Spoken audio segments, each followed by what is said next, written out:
pongo a compartir pantalla. A ver. Un segundo.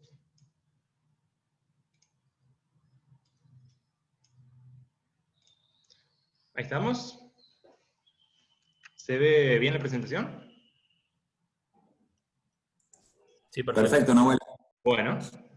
Bueno, esta tesis ya tiene su tiempo, son ya hace 9 años que me recibí ya, un montón si lo pienso.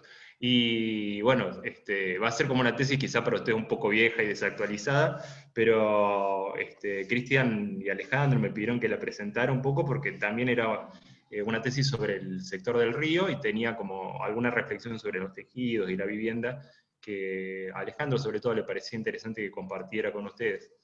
Sé que ayer se presentaron otras tesis que seguro habrán sido mucho mejores que la mía, sobre los mismos sectores y sobre las mismas temáticas, pero bueno, agradezco la oportunidad de poder contar esto. La tesis de grado que hice se llamaba Contratipos Habitativos. Tuve 2 directores, a Cecilia Cornabile y a Cristian Lanza, y bueno, la tesis un poco partía de una obsesión mía casi de reflexionar un poco y repensar como lo más obvio de la arquitectura, que era la vivienda, que en las ciudades a veces lo que menos pensamos y quizás lo que es más interesante repensar porque es lo que constituye la mayoría de la ciudad. Y con Alejandro siempre está esta idea de los contratipos, a tipologías muy conocidas en la arquitectura y de larga trayectoria, contraponerle alternativas que a la vez las ponen en crisis, las ponen en crítica, y proponen otras formas de resolver los mismos problemas. Y me gustaba este contraste entre los rascacielos americanos y los apuyanubes que proponían los soviéticos, y en particular el Lissinsky, que eran estas torres, o edificios aéreos en horizontal, que proponía Lissinsky con esta idea de que en realidad los seres humanos nos movemos en horizontal y no en vertical. Y él decía, hasta que los seres humanos no aprendan a volar, lo más sensato en arquitectura es hacer edificios de plantas horizontales donde la gente puede encontrarse y caminar, y no edificios verticales en donde la gente se apila y se segrega. Y esta idea de construcción de la ciudad era como, quizá uno de los motivantes de la tesis. Y otro de los grandes motivantes de la tesis era la discusión de los proyectos modernos, de las utopías modernas acerca de la habitación y la vivienda. Y por poner un ejemplo que a mí me encanta es Amancio Williams. Este proyecto para Buenos Aires que tenía Amancio Williams de la ciudad para 1 millón de habitantes. Y que Amancio Williams proponía que toda la ciudad de Buenos Aires estaba mal hecha y que uno podía resolver la ciudad entera en esta mega pieza de arquitectura e infraestructura a la vez que se apoyaba sobre el territorio. Y era esta pieza fenomenal que tenía, no sé si se verá si puedo rayar aquí un segundo. ¿Se ve el puntero? Podemos sumar que sí. Sí, Nahuel, se ve el puntero. Sí, se ve perfecto. Yo estoy haciendo una introducción para que entiendan de qué va la tesis, qué discutía en la tesis, pero esta explicación es como una antesala. Me encantaba esta idea moderna del contraste entre la naturaleza y la arquitectura, y esta idea de la ciudad apilada en vertical, donde las infraestructuras en estas piezas se ponían en los 2 extremos de la arquitectura, y se apilaba vivienda, espacio de trabajo, y en el centro se ponía el sistema de movimiento. Y esta idea moderna de construcción de la ciudad y la forma de habitar, que era utópica y que planteaba una nueva relación entre ciudad y naturaleza, y entre las personas dentro de la ciudad, era como, para mí sumamente atractiva, pero sumamente discutible. Y lo que quería hacer en la tesis era justamente retomar esas ideas utópicas de la modernidad, pero a su vez criticarlas. Y estaba esta obra de Liz Diller, que a mí me encanta, que es una obra que pone en manifiesto quizás esa actitud de la modernidad, en donde uno tiene casi la posibilidad de elección entre el vicio y la virtud, aquí en la obra es el agua pura y un psicotrópico. Y uno puede decidir cuánto del psicotrópico y cuánto del agua pura toma en función de cómo mueve la copa. Y con la modernidad yo quería hacer más o menos lo mismo, tomar esas utopías modernas y decidir cuánto de de las ideas realmente radicales de la modernidad se pueden retomar y cuántas de las ideas tradicionales de la ciudad también se podían recuperar. Y es un poco ese horror y fascinación que uno tiene contra la modernidad, el mismo edificio, para que se den una idea de la escala. No sé si se ve ahí abajo, hay unos puntitos que son las personas. Y esta idea de la ciudad, que era fantástica, osada, pero a la vez sumamente deshumanizante, era como uno de los principales puntos en discusión en mi tesis. ¿Cómo hacer una ciudad igual de compleja, igual de apilada, donde la vivienda tenía ese nivel de complejidad, y había una apilación de oficina, trabajo, movilidad, pero a su vez había una escala humana más adecuada, no tan exagerada? La tesis partía de 3 ideas, o de 3 principios que después se iban a traducir a proyectos. La primera era que la ciudad necesitaba como un nuevo contrato entre la naturaleza y la ciudad. Había que pensar la vivienda integrada a la naturaleza y no como en ese contraste moderno en que la arquitectura está por un lado y lo construido, la naturaleza está por otro. La segunda idea era que era posible construir espacios públicos o espacios comunes de la ciudad en vertical, no solo esta idea del plano cero de la ciudad moderna donde está lo público y el plano vertical absolutamente privado, sino una apilación de densidades de espacios públicos. Y la tercera idea era como lo que más me interesaba, que era el contraste, o plantear una alternativa a la dicotomía moderna entre vivienda individual y vivienda colectiva. Y es la misma dicotomía que hay en la ciudad, entre uno vive en una casa o en un departamento, y no hay nada intermedio, no hay una forma de vivir con las condiciones y las cualidades de una casa, con la cantidad de espacios verdes, la libertad de relación y la amabilidad de una vivienda, pero sin embargo vivir en comunidad, en un colectivo. Y la idea era buscar algo que no fuera tan deshumanizante o tan aislante como estas grandes apilaciones en departamentos, pero a su vez que no fuera tan individualista y tan separado del resto como una casa individual aislada. Esas 3 ideas eran lo que motivaba como un ensayo tipológico que lo que buscaba era responder básicamente a 3 preguntas o 3 cuestiones, que es lo que para mí define una casa, que es, en primer lugar, la relación con el mundo, esa relación con la naturaleza que planteaba. Repensar esa relación con la naturaleza es una forma de replantear la relación con el mundo. El segundo gran tema, lo que mencionaba con los espacios comunes, también es una forma de pensar esa idea esencial que hay en una casa, que es la mediación de la relación con los otros. Y el tercer tema, esta idea de repensar la casa, la vivienda, también es una forma de repensar la relación que tenemos con nosotros mismos. Entonces, la idea era reflexionar sobre estas 3 cosas en tipologías arquitectónicas.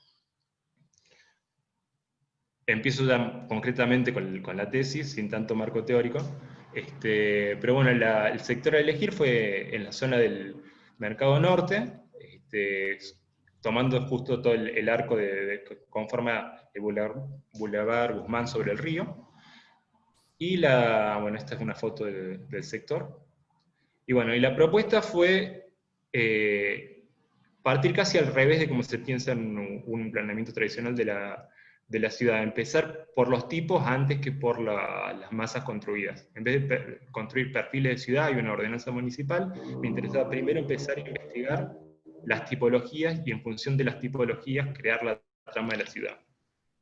Y el estudio se basó en diferentes sectores, casi un estudio lote a lote, para pensar individualmente proyectos tipológicos particulares.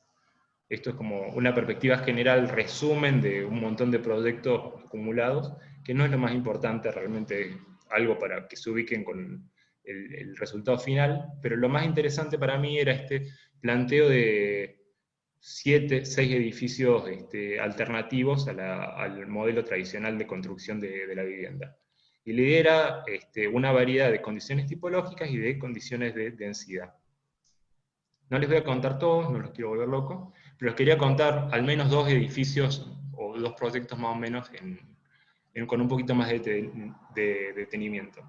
El primero, que le pongo como título Aldea Urbana, partía de la búsqueda, esta que mencionaba antes, de quizá recuperar una convivencia con la naturaleza y con alguna forma de vivienda quizá más individual, que tenía que ver más con la casa suburbana, con mucha más relación con verde, y con más identidad e individualidad de los habitantes, y de casi identificación con la casa de la familia. Pero la pregunta era cómo trasladar ese tipo de construcciones al centro de la ciudad. Y casi la operación que se ensayó fue extremadamente literal, fue una operación de trasplante, de tomar ese sector urbano y pensar que uno lo podía apilar sobre la propia masa construida de la ciudad. Acá hay un ensayo para ver cómo dentro de la trama de la ciudad, típica de Córdoba, esto obviamente es la Cañada, y esto es un sector normal de la ciudad donde no hay presencia verde y hay una edificación muy compacta, aparece como la posibilidad de otro tipo de construcción, donde es casi una acumulación de casas entre medio de un pequeño bosquecito. Este ensayo en particular se probó en varios sectores dentro de la zona del mercado, pero donde hubo un desarrollo más puntual fue justo enfrente del mercado, y se planteó esta tipología que se ve acá, que básicamente, no sé si ve a la izquierda, un poquito chiquito, pero está como esta casi repetición de esta idea de Amancio Williams de apilar la producción, el comercio y la vivienda, incorporándole incluso la naturaleza, apilar esas 4 capas en vertical, dentro de la ciudad. Este apilamiento de toda la complejidad de los elementos urbanos dispersos en una misma pieza arquitectónica.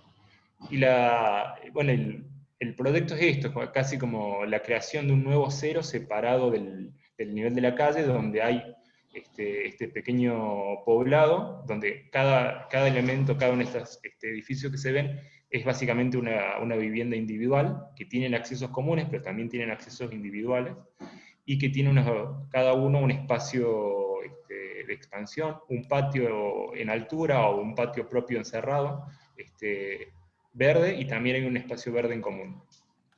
Y por debajo está toda esta placa de servicios, donde hay espacios, quizá acá se ve otra alternativa del mismo proyecto, algo que se van a dar cuenta es que cada proyecto son muchos proyectos. Cada edificio, cada tipología, por estar más centrada la tesis en una investigación tipológica, tenía múltiples alternativas. A veces en cada proyecto aparecen 7 o 8 plantas diferentes de las mismas cosas, y aparecen apilados y cambiados y modificados. Pero la idea era esa investigación más que nada sobre el concepto de tipo antes que el proyecto particular. Les decía, bueno, esto es un edificio que resumía esta complejidad de programas. Por encima estaba un montón de viviendas individuales agrupadas, unidas como casi individuales, y por debajo había casi un iceberg de edificación. Había una primera planta pública donde se incorporaban usos comunes y espacios comerciales, y por debajo había espacios de producción y de trabajo. Y aún por debajo de eso, una capa de infraestructuras y estacionamientos. Y me interesaba, como les decía, no solo la investigación tipológica del edificio en general, sino también un estudio de cada vivienda individual. Y estaba como este concepto muy sencillo de mantener dentro de una vivienda colectiva también la idea de la vivienda individual. Y está este estudio muy, muy particularizado de una variedad de tipologías. Voy a pasar muy rápido, pero eran viviendas muy pequeñas, eran viviendas de planta de 3 metros de ancho por 6 metros de largo, estas que estamos viendo, en donde la casa se apilaba en vertical. Y había un sistema de perforaciones que se abrían o se cerraban en función de las áreas más públicas o más privadas de la vivienda. Esto es para mostrar muy rápido las tipologías. Algunas tipologías funcionaban como a medio nivel. Había algunas recuperaciones de tipologías tradicionales, casi la vivienda iconográfica a 2 aguas, pero casi también en clave contemporánea. La aparición de quizá unas viviendas un poquito más ampliadas en planta. Estas son viviendas de 6x6 de planta, en donde la operación fue hacer que las losas, para poder saber esa luz de 6 metros, se plegaran o se flexionaran para aumentar en rigidez y permitir una luz libre completa entre los extremos de la planta y dar absoluta flexibilidad de organización. más imágenes de esa tipología. Después otra alternativa similar, en donde para salvar las luces, en lugar de poner losas, se ponían cajas dentro de cajas, que conectaban los muros perimetrales, y se iban apilando, iban generando como un sistema, casi un Jenga, de piezas apoyadas que sostenían la estructura, y también se apilaban programas en ese sentido, de nuevo, otros interiores. Bueno, y tipologías que también trabajaban con estas ideas de conexiones en diagonal y en vertical de los espacios. Y acá hay como un pequeño resumen de plantas alternativas que había, de viviendas alternativas posibles entre esta tipología. Y de nuevo, la idea de lo que me interesaba era recuperar, que quizás lo que más les puede servir a ustedes para los trabajos que tengan que desarrollar, era la idea de poder compatibilizar la idea de una vivienda individual aún en la vivienda colectiva. Y de poder casi cumplir ese sueño de la casa propia, pero aún viviendo en el centro, viviendo en las mejores condiciones de la ciudad, en los lugares más accesibles, más cerca del trabajo, más cerca de los recursos. Y con viviendas que eran a la vez muy mínimas, pero a la vez muy ricas en lo espacial. Tenían muchas posibilidades de organización y muchas posibilidades de cambio de formas de uso. La segunda tipología que les quería contar muy brevemente era otra idea. Si la anterior era como subvertir la idea de poner una aldea en el centro de una ciudad, acá la idea era también pelearse con la idea de casi burguesa de querer una casa con jardín. Acá la idea era completamente la inversa, era tener un jardín en pleno centro, que además tuviera un departamento. La idea del edificio era también recuperar esto que les decía, una forma de relación más armónica con la naturaleza y con el verde, y que empezara como a mezclar un poco lo construido y lo natural. La operación casi tipológica acá era pasar del modelo tradicional de un edificio mayoritariamente construido con unos pequeños balcones como espacio de expansión, a un espacio que estuviera, un edificio que estuviera completamente atravesado por espacios verdes y por jardines. Y también la idea era romper la estructura de construcción típica de los departamentos, en donde siempre compartís la pared con un vecino, y construir en realidad unidades de vivienda separadas por espacios de uso. Fragmentar la masa construida e introducir verde entre medio de las unidades de vivienda. Y esto es como algunas imágenes muy rápidas de renders de hace 9 años, de cómo podía ser este edificio, que básicamente era un sistema de bandejas se ven unas losas muy, muy espesas, que eran bandejas de tierra, que permitían crecer vegetación, entre las cuales se iba entremezclando diferentes actividades, viviendas, pero también otros usos. Toda esa complejidad de la ciudad que me interesaba recuperar de la tradición moderna. El edificio tenía en sus niveles más bajos espacios comerciales y de trabajo, y también espacios culturales, espacios auditorios, espacios de café, que eran todos accesibles a través de un sistema de escaleras, que uno directamente podía acceder de la calle, sin entrar al pariel propio del edificio, sino por un sistema de movimiento independiente, y recorrer todos los espacios públicos del edificio. Había como una espina de movimiento en diagonal a través de todo el edificio. Y bueno, y había además una incorporación, bueno, de nuevo acá está lo mismo que les comentaba en el otro proyecto. Aunque era un edificio de 10 plantas, creo que hice hay 25 plantas dibujadas, alternativas de organización, en esa manía frenética de pensar más el tipo que pensar el edificio, un proyecto resuelto, sino pensar las posibilidades tipológicas que brindaba una determinada actitud o una determinada forma de organizar la arquitectura. Y bueno, dentro de esta tesis había otras ideas más que se exploraron, que tampoco les quiero aburrir con esto. Uno era este edificio, que era un edificio que básicamente planteaba, era un edificio de mucha densidad, que planteaba la continuidad de los espacios públicos, en particular de la calle, en diagonal, en altura. Y la idea era que uno pudiera tener una reproducción, quizá en la pieza que está abajo se ve, una continuidad en diagonal de los espacios comerciales y los espacios de vivienda, de modo que uno podía, aunque viviera en un octavo o un noveno piso, entrar desde la calle a su propia vivienda o su espacio comercial.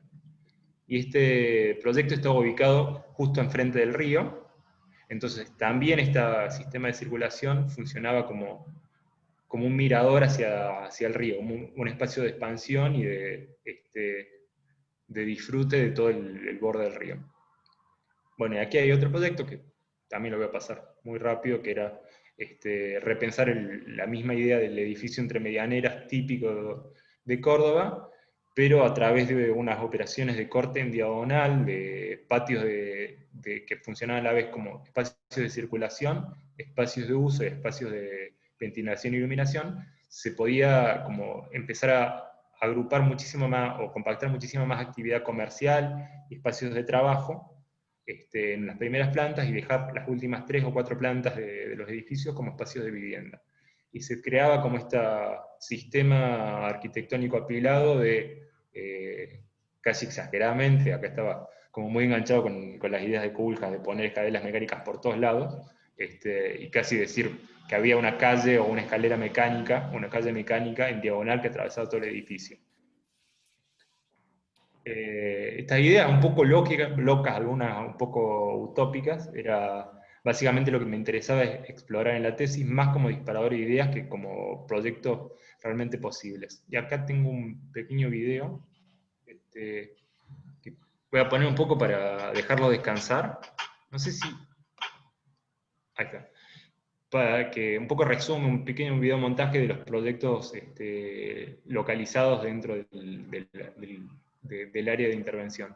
Es el último proyecto que le estaba mostrando, del edificio que reproducía una calle en vertical y tenía todo ese espacio verde por encima. Yo aprovecho para hablar un poquito menos. Ese era otro edificio que no les conté, que era una apilación irregular de espacios de trabajo y vivienda que están como combinados y que tenían un gran montacarga que permitía reorganizar el interior de cada una de las unidades. El edificio alternativo al edificio de medianeras tradicional, que mucho del interior acá no se ve.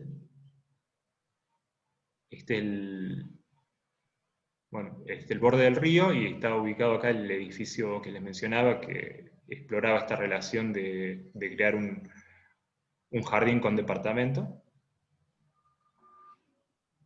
No sé cuántos se ven de los videos, si salen muy cortados o no, eso realmente... No. Se ve perfecto, Nahuel. Okay. Se ve bien.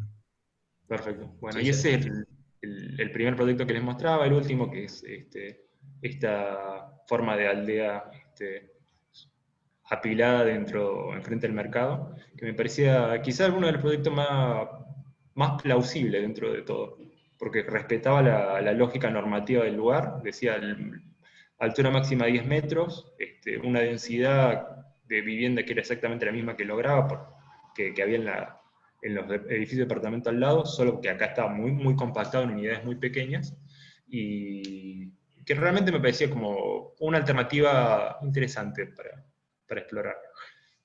Bueno, yo creo que hasta acá llega la presentación de mi tesis. Eso es como el trabajo individual antes de recibirme.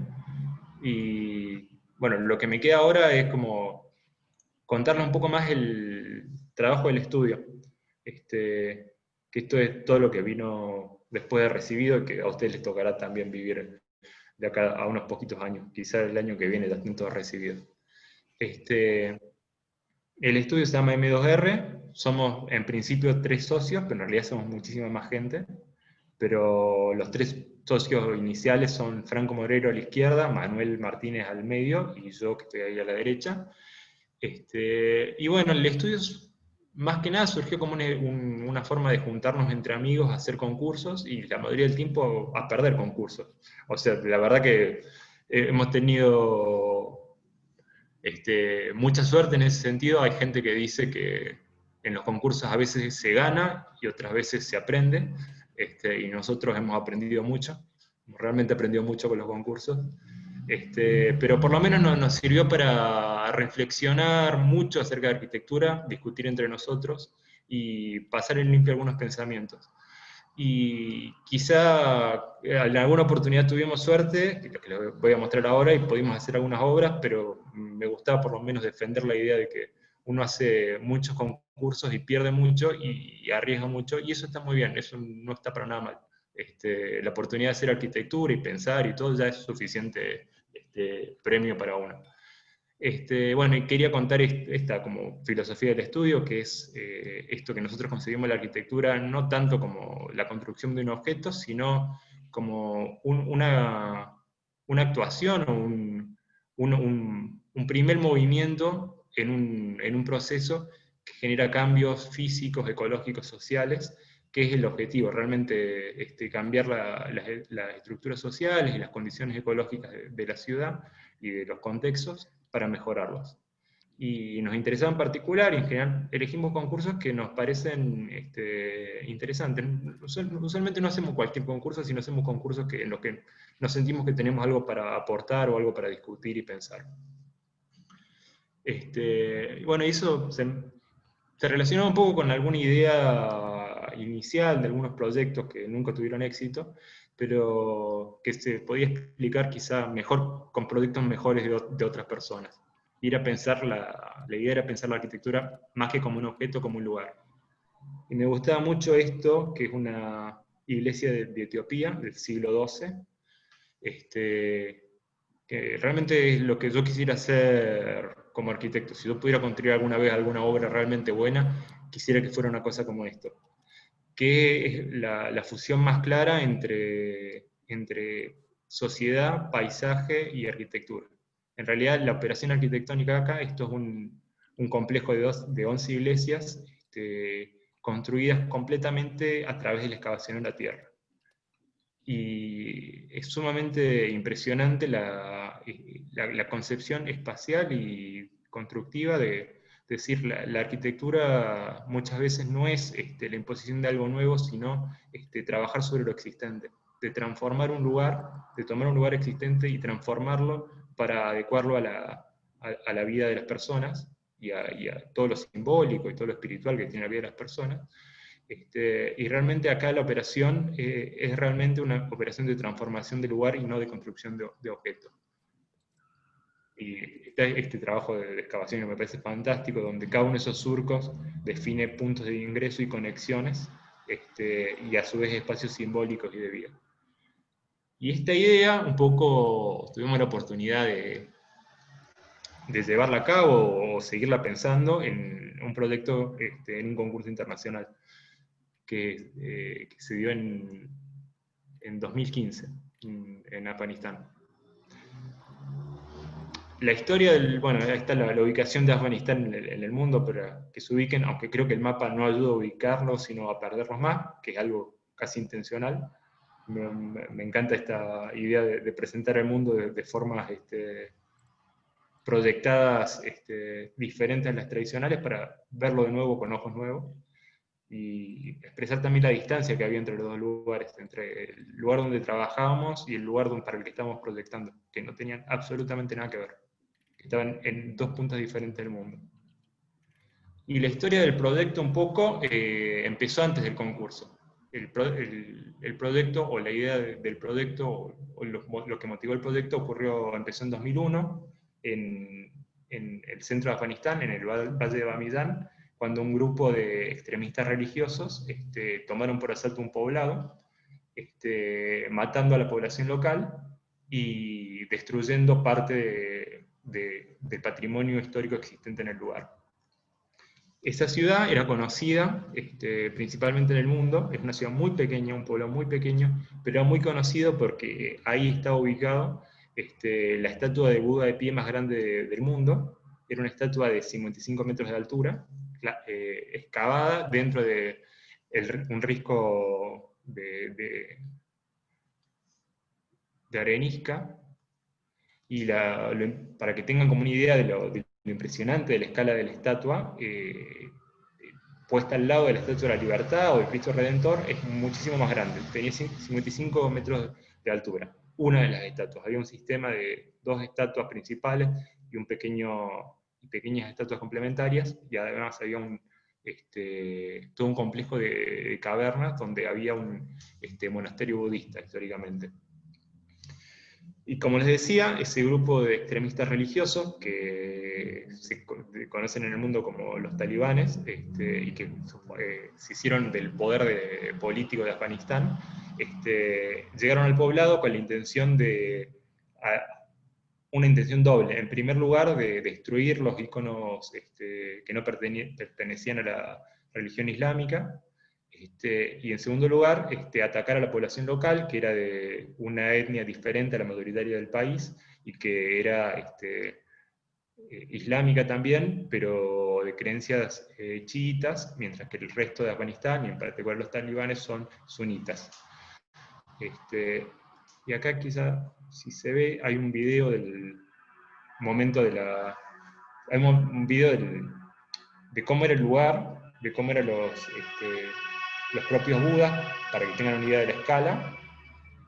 Y también, bueno, esto era lo que había sobrevivido hasta el 2000. Y ese es el momento de la destrucción.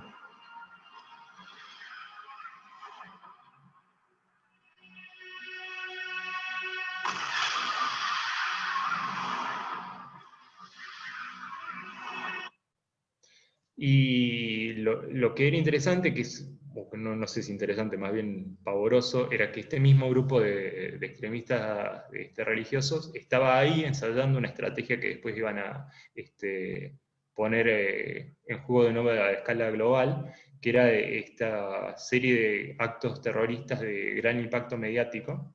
El objetivo no solo era destruir los íconos religiosos, sino realmente generar una conmoción mundial y un impacto, en parte para recaudar fondos de países que ilegalmente o oscuramente los fondean a los grupos terroristas, y a su vez para generar mayor cantidad de extremistas, de afiliación a sus grupos extremistas. Y esto lo llevaron de nuevo a cabo en septiembre del mismo año en las Torres Gemelas. Eso motivó a toda la invasión de Estados Unidos y a la salida del poder de los talibanes, y a una temporaria, casi permanente ya, ocupación de Estados Unidos del país de Afganistán. Conjuntamente con esta invasión estadounidense de Afganistán, hubo un proceso de revalorización y protección de los bienes culturales, dado esta destrucción patrimonial tan fuerte, y se propuso en 2003 declarar a la zona de Bamillán como paisaje cultural y patrimonio de la humanidad, y para apoyar esa misma declaración, en 2015 se propuso un concurso internacional para proponer un centro cultural que se hiciera cargo de la protección de ese patrimonio, la investigación sobre ese patrimonio, pero también para reconstruir el tejido social y las relaciones humanas entre estas dos etnias separadas, entre los Hazara, la etnia chiita que habita el lugar, y el resto de las etnias en conflicto dentro de Afganistán, de tendencia religiosa sunita. Entonces apareció esta posibilidad de hacer un proyecto que era un proyecto de cultura, pero también un proyecto de reconstrucción social. Y a nosotros nos parecía realmente interesante, realmente una posibilidad impresionante de proyectar.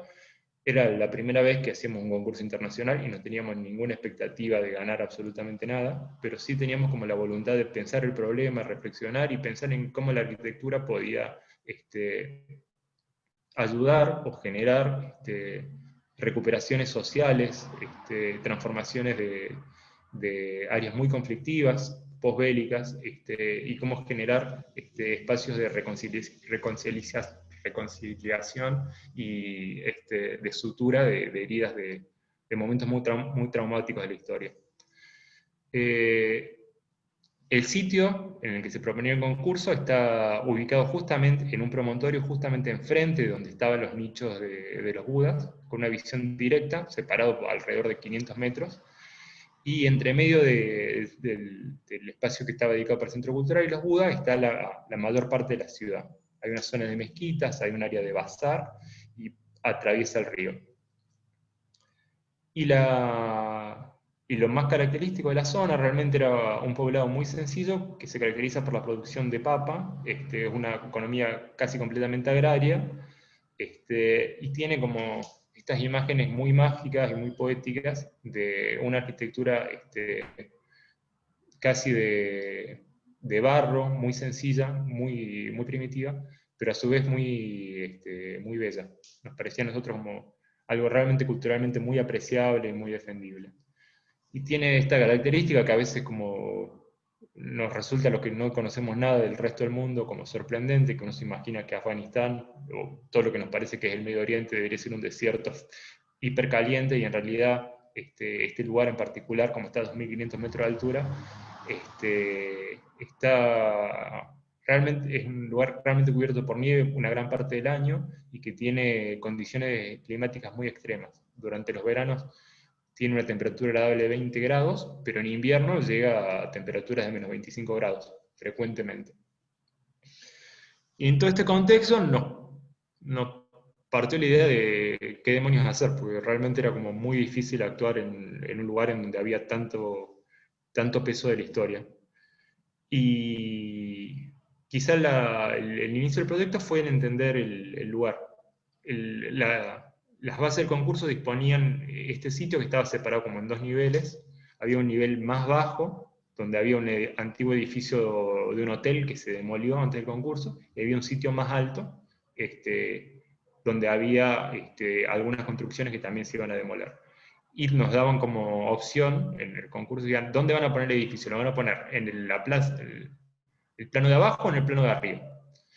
Y a nosotros no nos gustaba ninguna de las dos opciones, así que no hicimos ninguna de las dos cosas.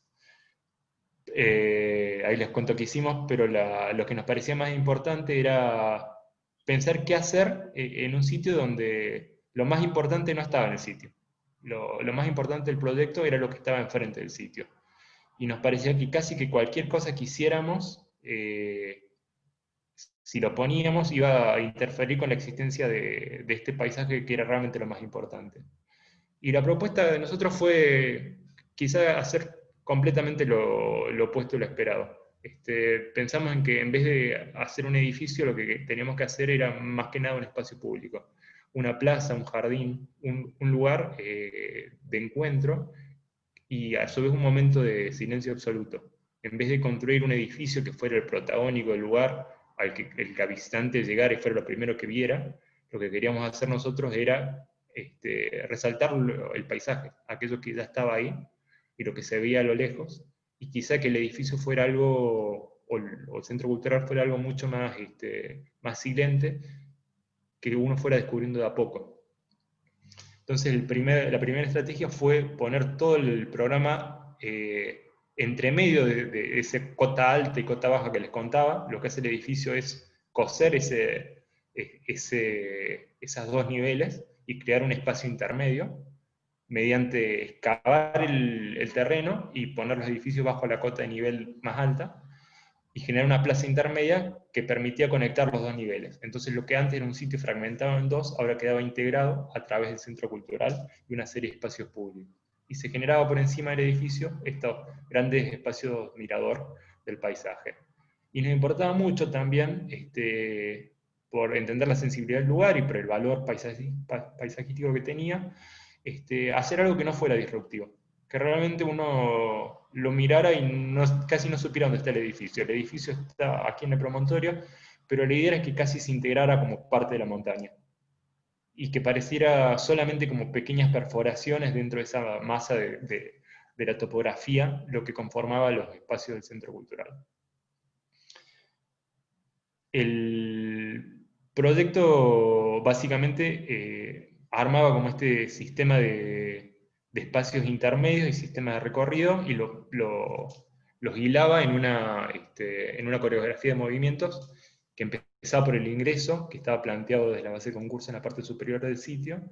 Uno entraba, tenía una primera visión general del área, y después iba lentamente ir descendiendo por una rampa hasta llegar a un sistema de anfiteatros abiertos y plazas exteriores que daban acceso al edificio principal.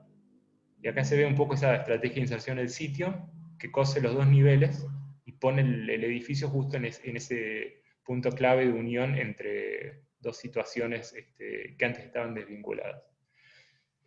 Y un poco la propuesta del proyecto era repensar mucho de lo que estaba sugerido en las bases. Lo primero que aparecía en las bases era que el edificio era un edificio único, con un programa muy complejo. Había muchos espacios expositivos, de eventos, espacios de comida, pero también auditorios, había aulas, espacios de talleres, había oficinas, había una cantidad de programas juntos muy grande que nosotros creíamos que era casi incompatible tener tantas cosas juntas. Y pensamos que en lugar de eso lo que teníamos que hacer era casi como una pequeña urbanidad, como unos pequeños fragmentos, edificios separados, en donde lo que era más importante era el espacio entre medio de esos edificios y la tensión que se generaba entre los edificios. Eso nos permitía separar el programa, que era muy complejo, en tres grandes bloques de usos, entre un espacio cultural, que es el bloque primero que está acá al frente, más cuadrado, un espacio educativo más longitudinal, y un tercer edificio administrativo y de oficinas.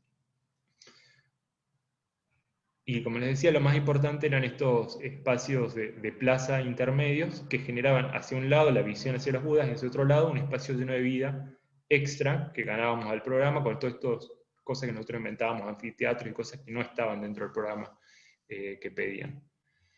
Esto ya es un pequeño resumen de planos de obra. Tuvimos la suerte que nos dijeron que habíamos ganado el concurso y que lo podíamos construir, así que hubo que ponerse a trabajar.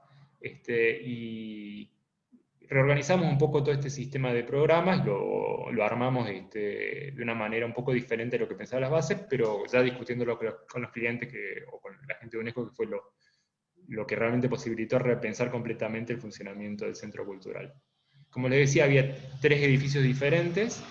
El primero, que era el cultural, que es el que nos imaginábamos que se iba a usar menos por esta condición climática, que la mitad del año este poblado estaba completamente aislado por la nieve y había poco acceso de turistas, y este principal bloque de grandes usos expositivos, de eventos y todo, probablemente no se iba a usar durante ese periodo del año, entonces pensábamos que este bloque se podía cerrar y funcionar independientemente, pero nos interesaba mucho también pensarlo como un espacio contemporáneo, moderno, de exposiciones. La idea era como reproducir quizá lo que había en el frente, este sistema de excavar espacios dentro del suelo y crear estas pequeñas arquitecturas con referencias locales, pero también referencias externas, que generaban como unos espacios que más o menos esta era la idea que teníamos.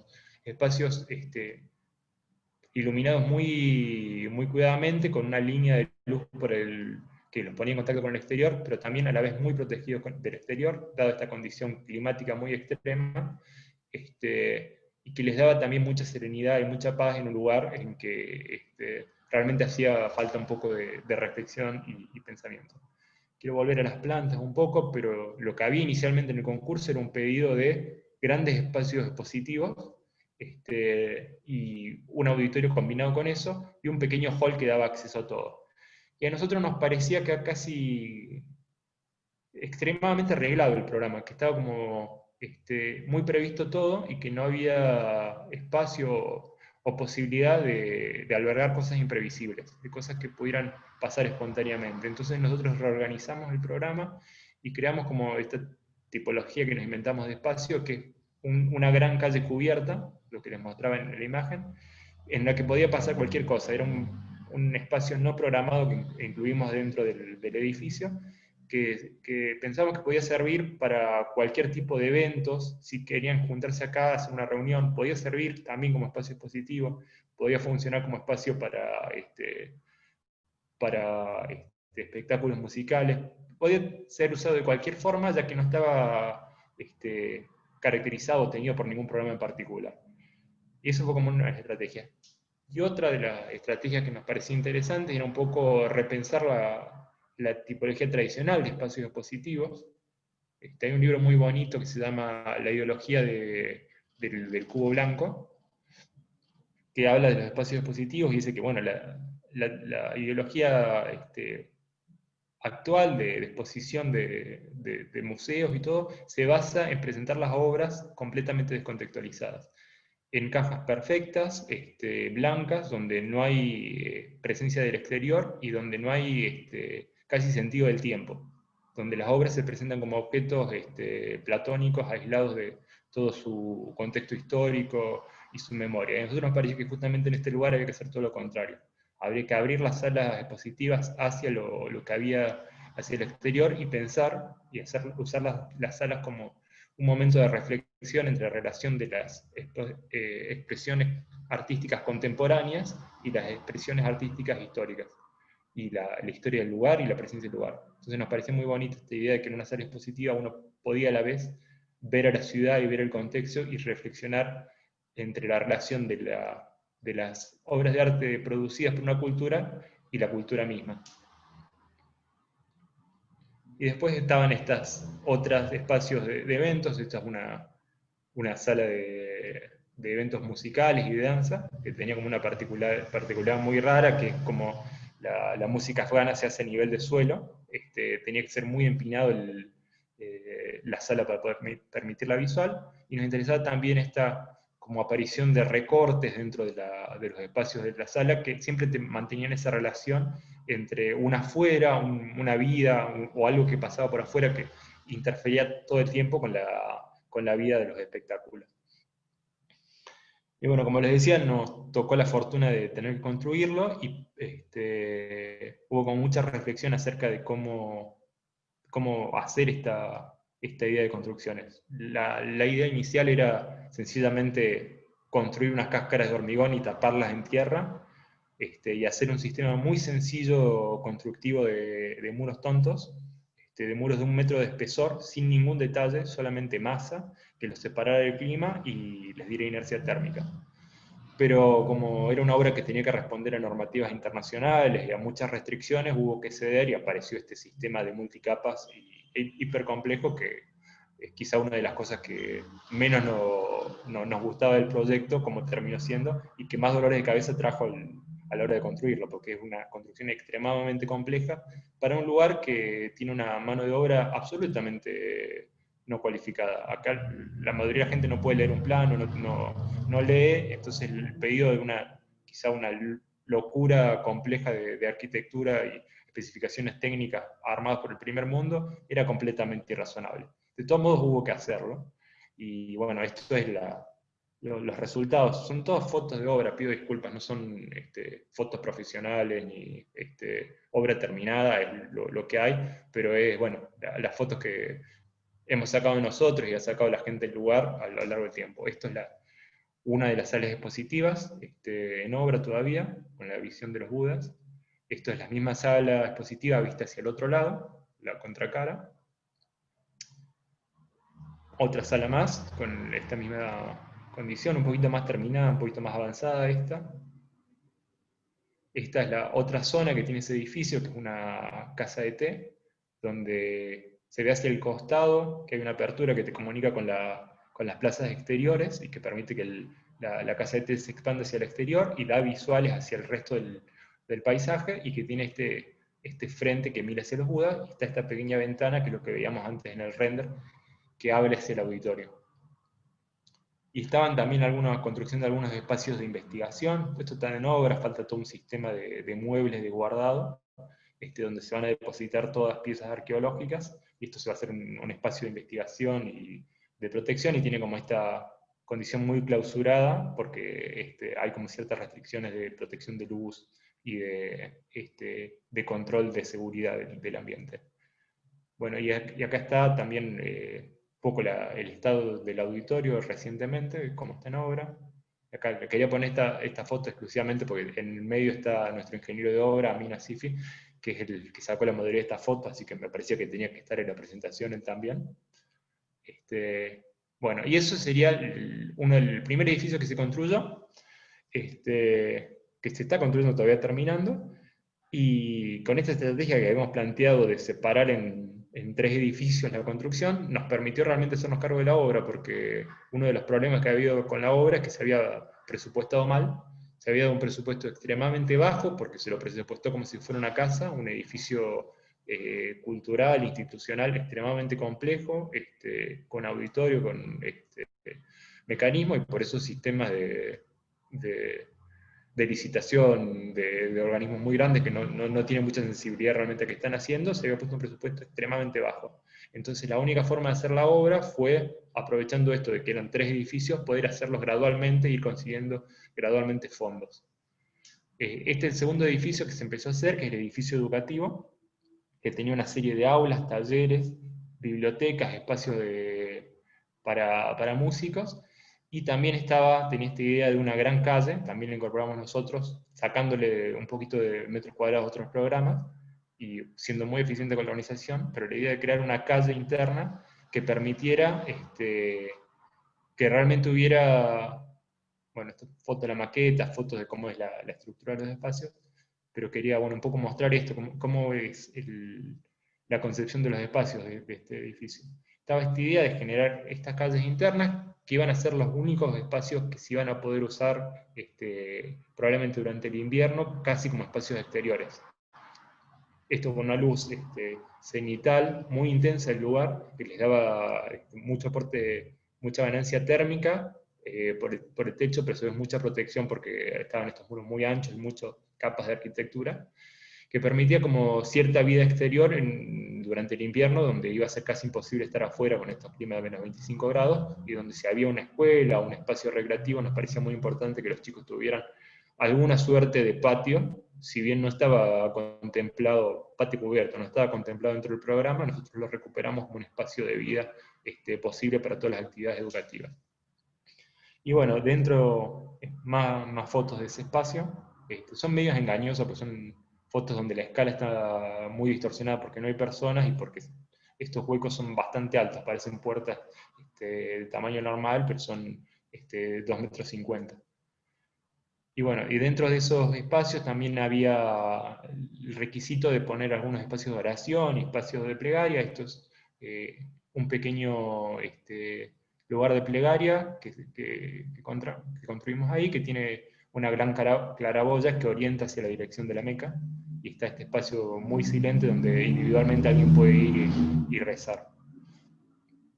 Y bueno, este edificio tenía también alguna elevada complejidad de construcción, pero donde lo que nos había parecido a nosotros importante era recuperar algunos temas de la arquitectura islámica, como estas celosías, estos sistemas de filtros, que dan un poco de privacidad a las áreas educativas, especialmente en un centro cultural. Nos parecía muy compatible que hubiera gente de afuera, visitantes internacionales que debían entrar libremente, y chicos muy pequeños en convivencia. Entonces nos parecía que había como una recuperación de esa sabiduría de la arquitectura tradicional islámica, que se generan estos filtros y capas de espacios que permitían como separación, pero a la vez también relación, y filtraban la luz, tamizaban la luz. Entonces era como, bueno, estos espacios, de nuevo, perdón por las fotos, son todas fotos de obra, sé que no son muy lindas, pero creo que comunican un poco la idea y con suerte lo que podría llegar a ser el edificio terminado. Bueno, algunas imágenes de sectores de la obra, todo en obra. Y bueno, había un tercer edificio que creo que finalmente no se va a construir, que era el edificio más administrativo, donde estaba la mayoría de las eh,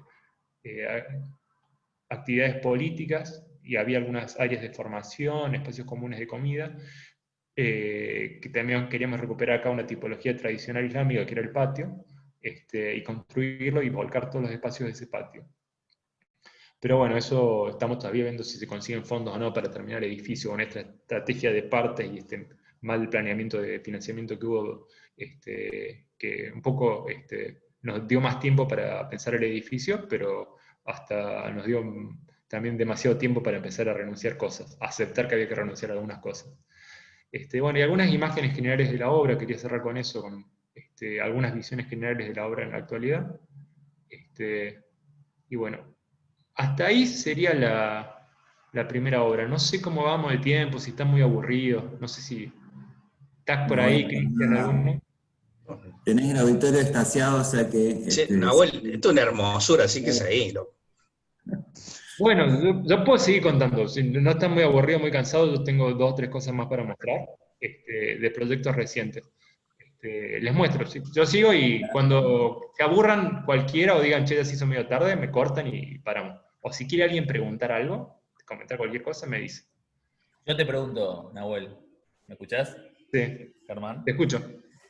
¿Sabés qué me gustaría, si querés después lo haces, ¿no? Pero que me cuentes un poquito cómo es que se hizo todo ese desarrollo de proyecto que vos dijiste que se pensó de una forma y después se transformó en otra, ¿no? Por esta cuestión de cumplir con estas normativas internacionales y demás.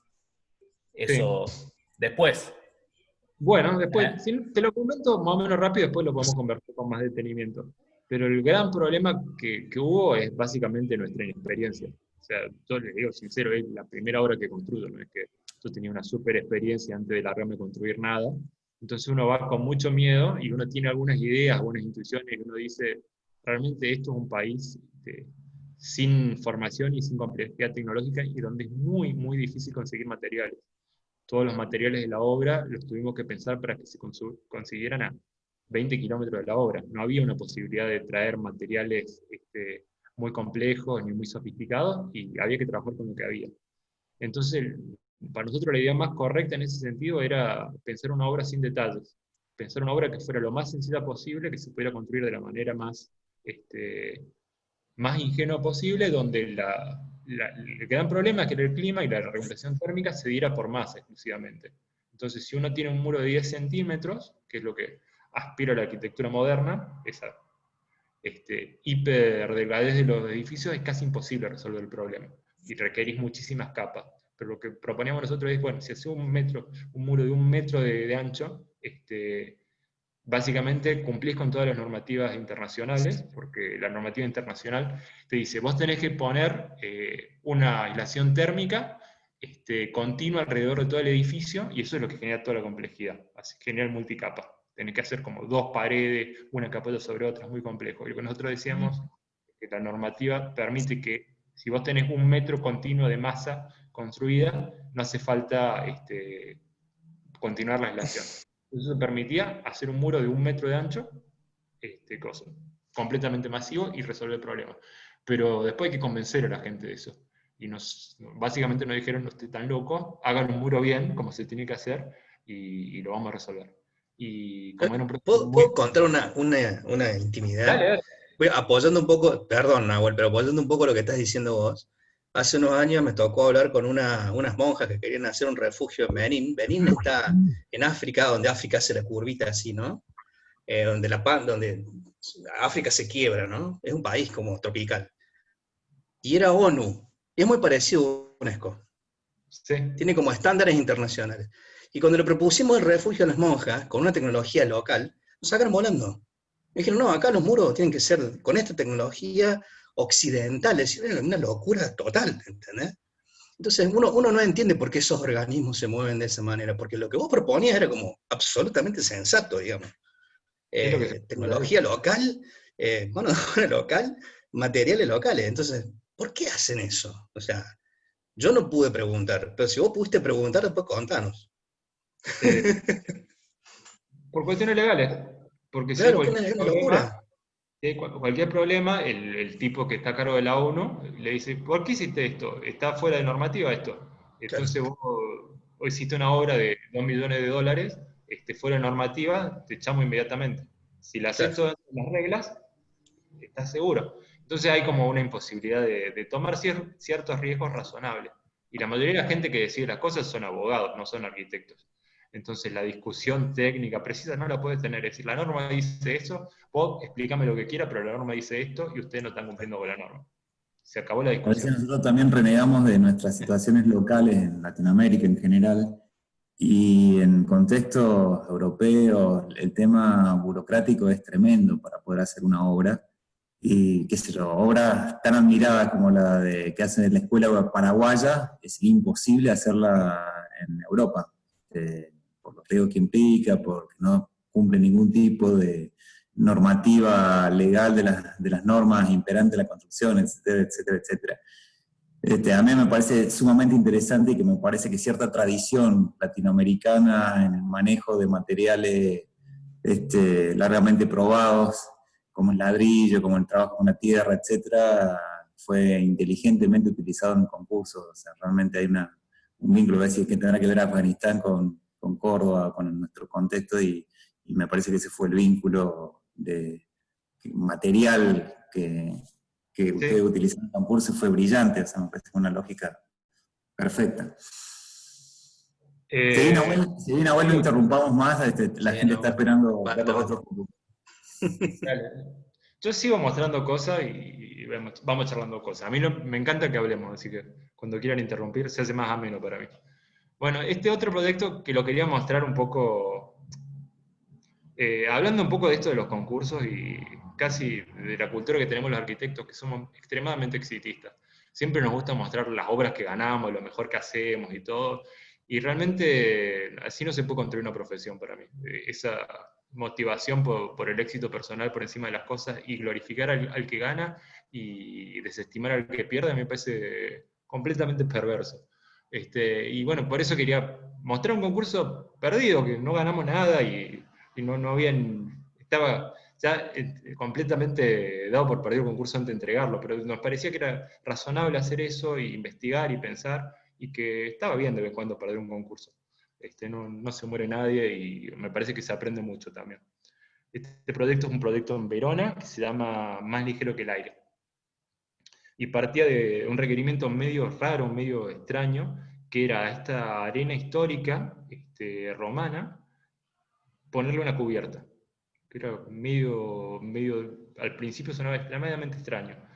Y la motivación era doble. Era, en primer lugar, para responder a una necesidad de uso. Esto nos parecía fantástico, que es una arena romana que en la actualidad se sigue usando y se usa como espacio de eventos y conciertos, y donde se hacen óperas, recitales internacionales todo el tiempo.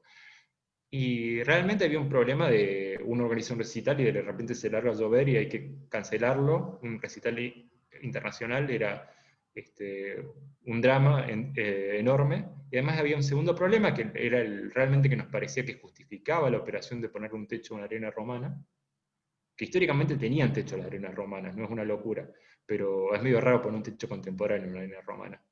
Pero lo que realmente justificaba esa operación es que había un problema estructural, que con la lluvia gradual el edificio se estaba rompiendo y destruyendo, se iba cayendo a pedazos. Se ve, quizá que en el extremo, que queda una peineta exterior, de un anillo exterior de arcos que había que rodeaba el edificio, que se ha ido cayendo gradualmente.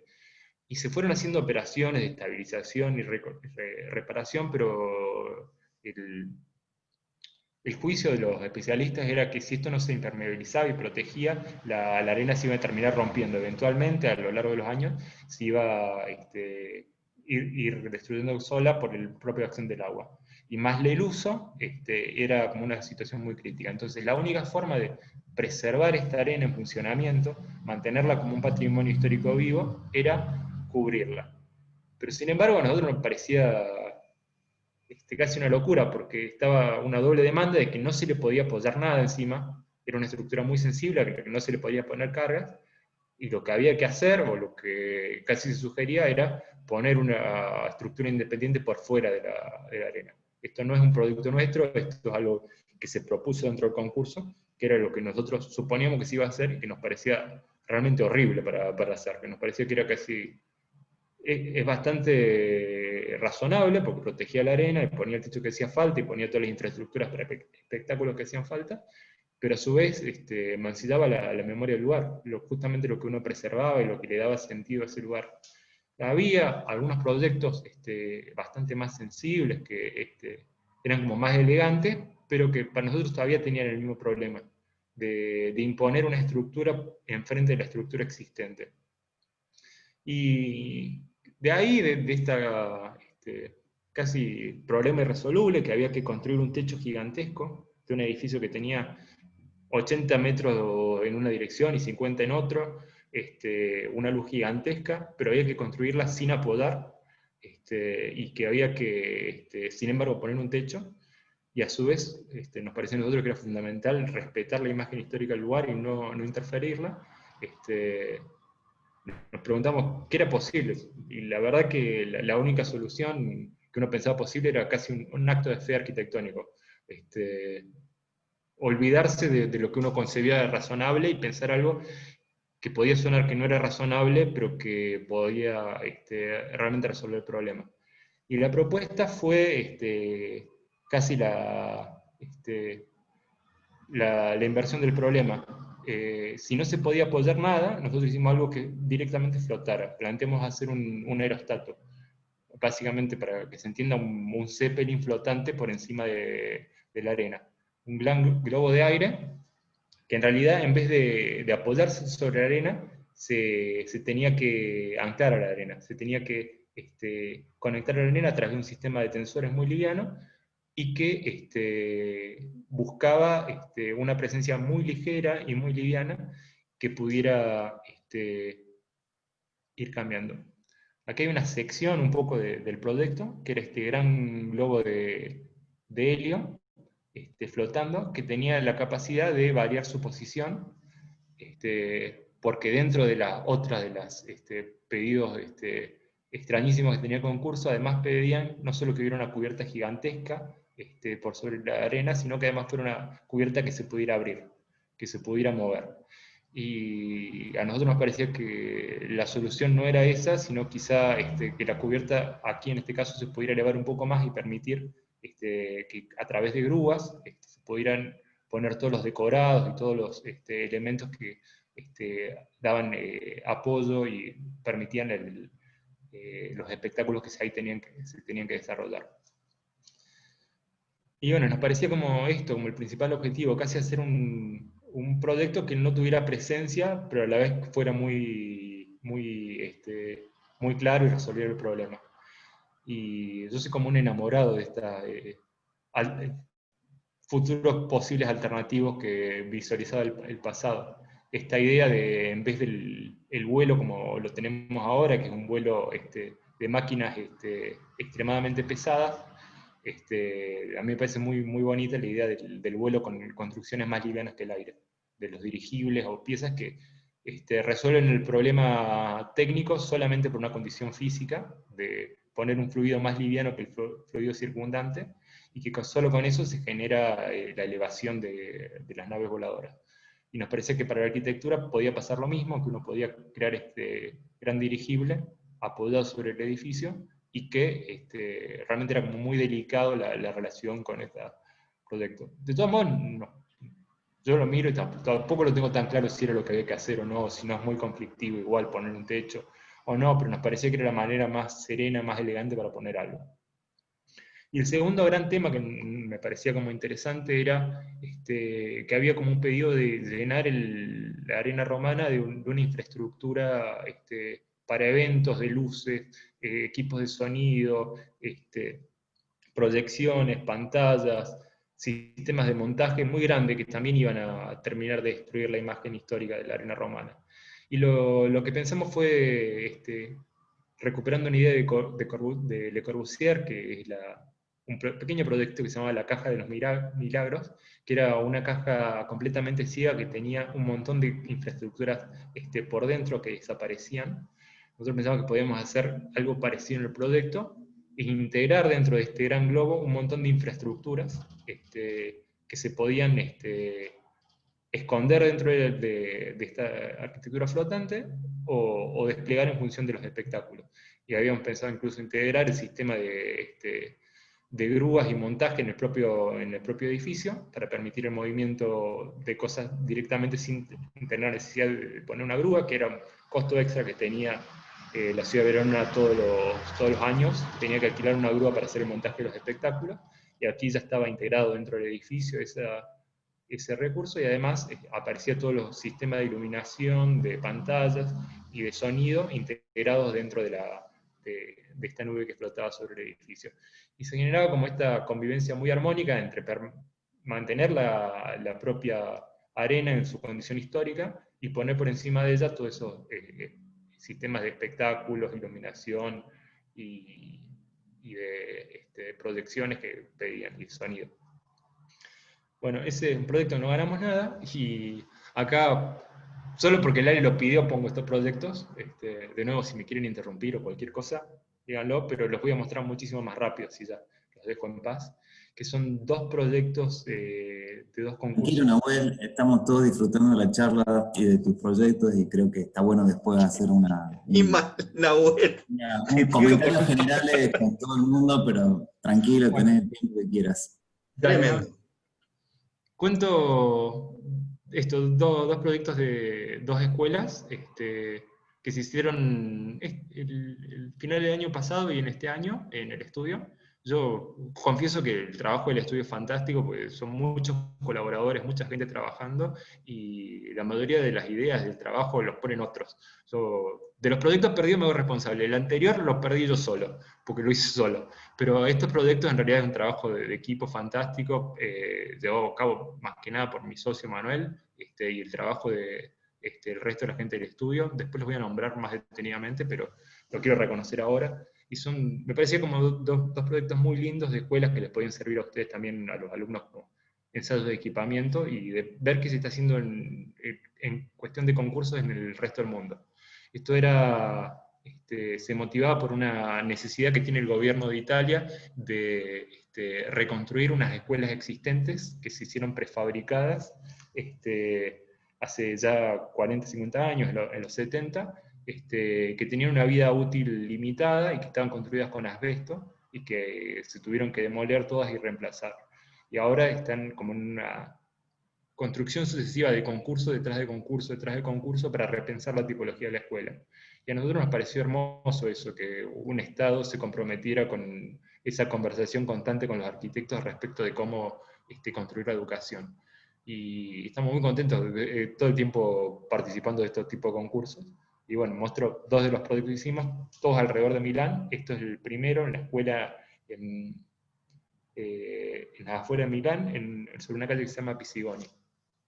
Básicamente había un gran parque con algunos equipamientos, una biblioteca, una guardería, algunos equipamientos complementarios, y dentro de la masa construida, una masa bastante irregular construida, estaba la antigua escuela.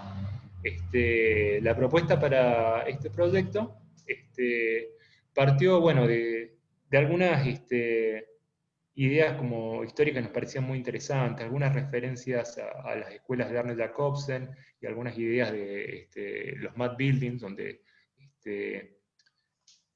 quizá el pensamiento de la escuela, muestro rápidamente algunos espacios interiores, pero quería más que nada, si puede pasar esto, la construcción del patio, de la idea de esa escuela que es casi un grillé entre espacios llenos y espacios vacíos, donde cada uno de los espacios de la escuela tenía una expansión a un patio. La tipología es eso que se veía acá, es como un damero de llenos y vacíos, en los que se van intercalando diferentes usos públicos y privados. Una de las cosas más interesantes que ha aparecido en esta discusión de las escuelas de Italia es la idea de que las escuelas son unos equipamientos que funcionan los 365 días del año todo el tiempo. Y funcionan tanto como espacios educativos, a la vez que como espacios de apoyo de los barrios.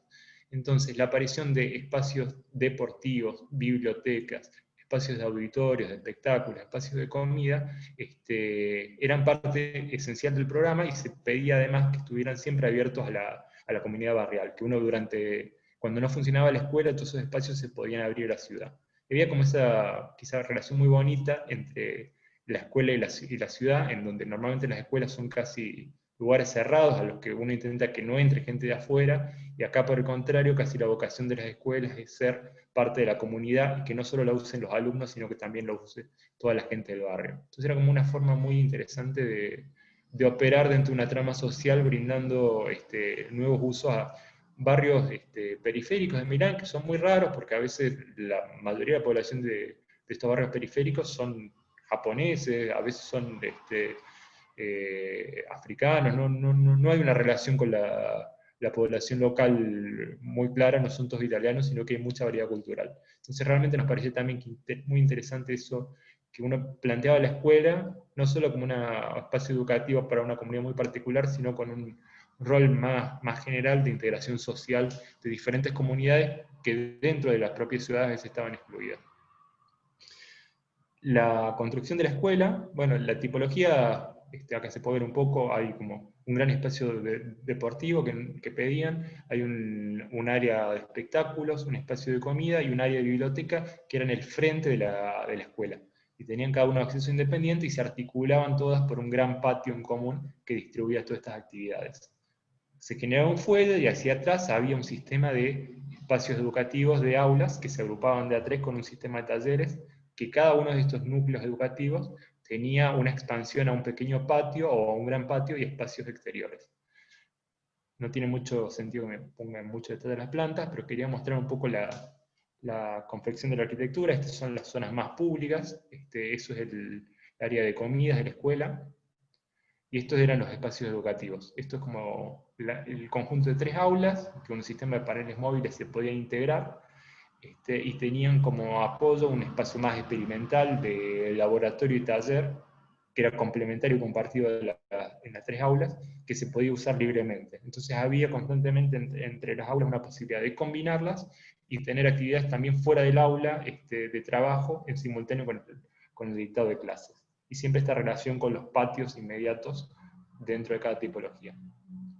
Acá hay un poco un esquema de esta lógica de funcionamiento tipológica o un gran espacio continuo, integrado, donde se pueden dar actividades más generales de compartir varias actividades de varios cursos al mismo tiempo, con muchos profesores interactuando y quizás hacer trabajos educativos en simultáneo de 2 o 3 materias al mismo tiempo, compartiendo un mismo proyecto, hacer educación más que por asignaturas, por proyectos, hagamos una empresa y se intervienen economía, construcción, arquitectura, diseño, todo puede participar dentro del misma aula, y si no, un formato de educación más tradicional, en donde podía haber áreas de estudio, de pensamiento más detenido, y áreas de dictado de clases más tradicionales. Y bueno, estaba este trabajo también en sección, de mantener como una sección homogénea con el contexto, y enterrar los usos que hubieran pasado por encima de la cota de nivel, y generar esta graduación de espacios llenos y espacios vacíos. Bueno, la aparición de estos espacios, por ejemplo, los espacios deportivos.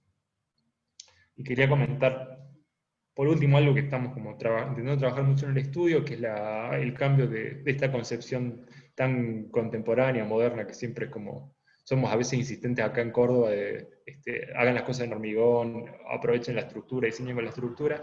Y bueno, en el estudio estamos intentando como experimentar con otra cosa, que es el trabajo íntegro en madera, con paneles de madera laminada, CLT, que es un sistema de construcción, por lo menos para Italia, muy viable, porque una de las principales fábricas de CLT está a 15 kilómetros de Milán, Exlam Dolomiti, y es muy interesante el sistema constructivo porque básicamente permite hacer exactamente lo mismo que uno hace con el hormigón, construir losas, tabiques, columnas, cualquier tipo de elemento estructural continuo, porque hacen un sistema de laminación de madera, donde se van laminando capas de madera que se van poniendo, alternando las direcciones de las vetas de la madera para darle mayor resistencia. Y lo que nos parecía realmente positivo e interesante es que la madera como material constructivo no solo que tiene una eficiencia energética muy alta, sino que además tiene la virtud de ser capturadora de carbono. La construcción de madera, más que producir carbono, captura carbono en la madera. La madera básicamente es puramente carbono, es carbono transformado en material de construcción. Entonces, en vez de contaminar más con la producción de hormigón, lo que hacíamos nosotros era capturar carbono con la madera. Ese era el primer proyecto, que obtuvimos un 4º premio en ese concurso, y nos gustó mucho la experiencia y decidimos hacer el siguiente concurso de la escuela, que era en otra comuna más alejada de Milán, en la otra frente de la periferia, se llama Segrate, casi una ciudad independiente. Y tiene esta condición que nos parecía como muy importante, que era una relación con el espacio verde, el espacio natural, mucho más franca. Hay un parque central muy grande cerca de Segrate, que es uno de los últimos parques de la periferia de Milán, y la propia ciudad, o el propio pequeño casco urbano, tenía como en el centro de su espacio un gran centro verde, muy desarticulado, pero aquí se ve, donde se agrupaban los principales equipamientos de la ciudad, la biblioteca, el centro municipal, y donde había los principales espacios recreativos también. Y nos parecía muy bonita la idea de este pequeño parque en el medio de una ciudad que estaba como cualquier periferia urbana, muy desvinculada, muy desarmada, y esto era uno de los pocos espacios de agregación social que había. Y bueno, esto un poco la naturaleza que vive en el lugar, que nos parecía muy valiosa, pero uno de los problemas del concurso era que casi las áreas de edificación que te planteaban eran sobre esta presencia natural. Y nos parecía que estaba medio mal construir en el único espacio natural en el que estaba en relación a la comunidad, poner un edificio muy grande que nos pedían, en realidad nos pedían varios edificios muy grandes, complementarios a la escuela, tapar esto con edificios nos parecía casi un error. Y había como cosas que nos emocionaban mucho, por ejemplo, había una fuente de Aldo Rossi en el sector próximo. La pongo nomás, en realidad el proyecto no tiene mucho que ver con la fuente, pero la pongo porque realmente nos parece muy bonito eso de tener la posibilidad de trabajar al lado de una obra de Aldo Rossi. Realmente muy lindo. Bueno, y la decisión que tomamos nosotros había que construir una escuela, pero la decisión que tomamos fue construirla sobre exclusivamente los terrenos que ya tenían algo construido arriba. Había unas construcciones que se demolieron y apoyamos absolutamente toda la construcción, por el contrario de lo que recomendaban las bases, que era ponerlo en el centro de ese espacio verde que había. Nosotros pusimos justo en una periferia, en un borde, en un lugar muy compacto, muy reducido, para meter un edificio muy complejo y muy grande. Y que básicamente no entraba, así que tuvimos que hacer un esfuerzo muy grande de separarlo en dos, no interrumpir los flujos urbanos naturales de la ciudad y reconectar esos dos edificios, que antes era uno, pero ahora se transformaron en dos, a través de un sistema de pasarelas y puentes para que pudiera funcionar la escuela como un elemento íntegro.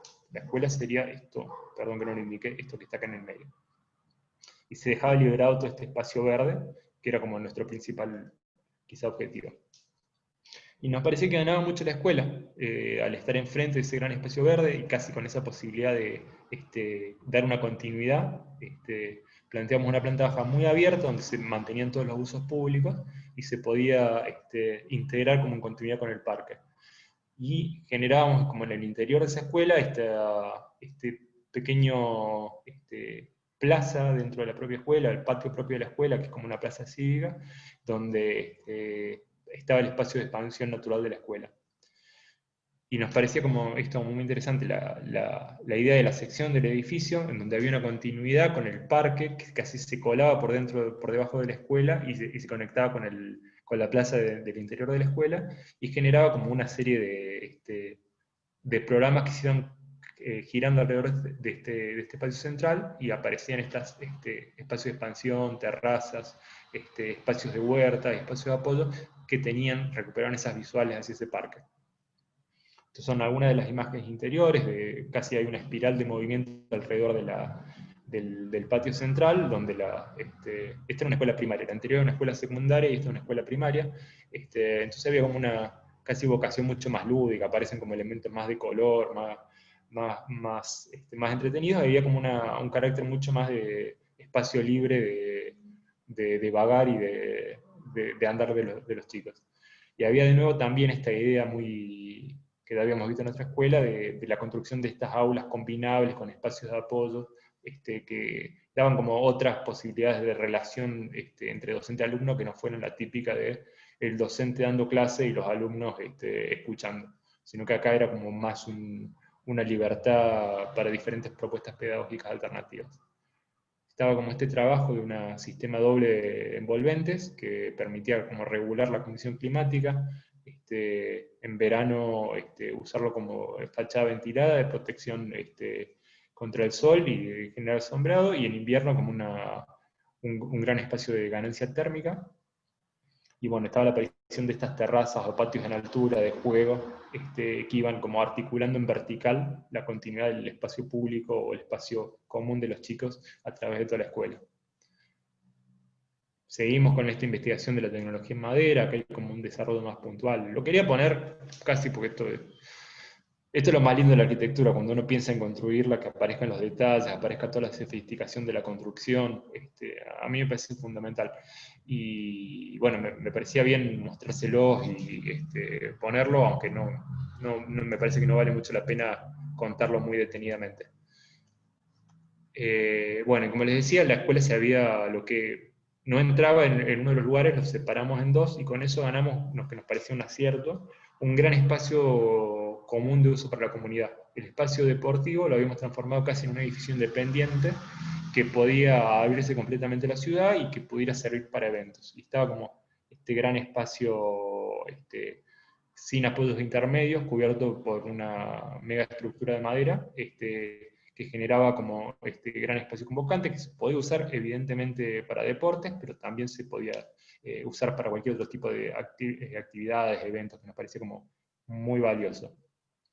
No sé, y me parecía lindo, ya terminando, cerrar, justo que hay una foto en equipo mencionando al equipo que trabajó y que sigue trabajando con nosotros en todos estos proyectos, que yo estoy más que sorprendido y extremadamente agradecido que haya gente que quiera trabajar con uno que es medio insufrible, pero los quería mencionar puntualmente. Hemos trabajado con mucha gente como Mateo Gamba, Juan Córsico, Clara Fragueiro, que creo que estuvo dando una charla ayer por acá, Rocío Palacios, el Nacho Páez, Cande Brizuela, también creo que lo han sufrido con la Antártida, la Cande, y chicos que todavía están cursando, Romina Casenave, Franco Morano, de la Mazón, toda gente que realmente ha aportado muchísimo al estudio y todas las ideas. Y también tenemos la suerte de gente que trabajó con nosotros en otros países, como en España, gente que nos ayudó muchísimo, y por último gente incluso en Afganistán, como Amina Sifi, que lo mencionaba en una foto. Y yo, más que nada, quería agradecer a esa gente que el trabajo que presenté ahora solo es posible gracias a toda esta gente que colabora y ayuda y se suma a estos intentos de hacer arquitectura en otros lugares, que a veces es muy difícil, pero me parece que tiene mucho valor también. Bueno, yo no tengo nada más que decir, les agradezco nomás por escucharme. Si quieren preguntar algo, podemos charlar.